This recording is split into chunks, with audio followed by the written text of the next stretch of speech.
Hi friends, vegetable pulao எப்படி பண்ணுறதுன்னு பார்க்கலாம் வாங்க. அதுக்கு வந்து ஒரு குக்கரை வச்சுக்கோங்க. அதில் வந்து 4 டேபிள் ஸ்பூன் எண்ணெய் ஊற்றிக்கோங்க. 1 டேபிள் ஸ்பூன் நெய் ஊற்றிக்கிறேன். நீங்கள் பாதிக்கு பாதி கூட நெய் ஊற்றிக்கலாம்.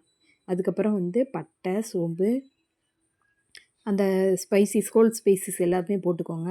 அதுக்கப்புறம் வந்து 3 பெரிய வெங்காயம் போட்டிருக்கேன். பெரிய வெங்காயத்தை வந்து லைட்டாக அப்படியே போட்டுட்டு 6 பச்சை மிளகா போட்டிருக்கேன் ஃப்ரெண்ட்ஸ். இதை வந்து ரொம்ப வதக்க விட்டுறாதீங்க. லைட்டாக உப்பு போட்டு அப்படியே ஒரு 1 மினிட் மட்டும் அப்படியே வதக்குங்க. ஏன்னா ரொம்ப வதங்குச்சுன்னா கலர் வந்து பிளாக்காக மாறிடும். அதனால கொஞ்சம் மட்டும் லைட்டாக வதக்கிக்கிட்டு அதில் வந்து இஞ்சி பூண்டு பேஸ்ட்டு 2 டேபிள் ஸ்பூன் அளவுக்கு போட்டுக்கோங்க. நான் வந்து இன்றைக்கி 2 டம்ளர் அரிசி போட்டிருக்கேன். அதை வந்து ஊற வச்சுட்டேன். இது 3/4 மணி நேரம் போல் நார்மல் ரைஸ் தான் ஊற வச்சுட்டேன். அதனால் அதுக்கு வந்து 2 டேபிள் ஸ்பூன் இஞ்சி பூண்டு பேஸ்ட்டு போட்டுக்கிட்டு கொஞ்சம் வதக்கிக்கோங்க. ரொம்பலாம் வதக்க வேணாம். அதுக்கப்புறம் கேரட் பீன்ஸ் நறுக்கி வச்சுருந்தேன், அதுக்கு போட்டுக்கோங்க. உங்கள்கிட்ட வேறு என்னென்ன காய்கறி இருக்கோ அதையும் கூட சேர்த்து போட்டுக்கோங்க.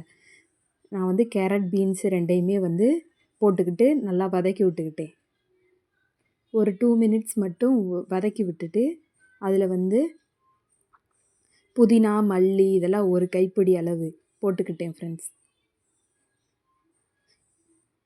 ஒரு கைப்பிடி அளவு புதினா, ஒரு கைப்பிடி அளவு மல்லி 2யுமே போட்டு நல்லா ஒரு நிமிஷத்துக்கு நல்லா வதக்கி விட்டுக்கிட்டேன்.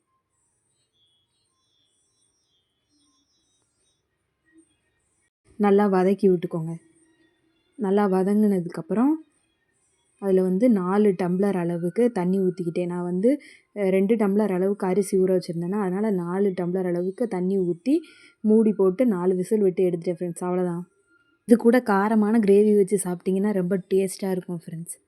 பிடிச்சிருந்தா லைக் பண்ணுங்கள், கமெண்ட் பண்ணுங்கள், சப்ஸ்கிரைப் பண்ணுங்கள். இது மாதிரி மோர் ஐட்டம்ஸ் உங்களுக்கு வரும்.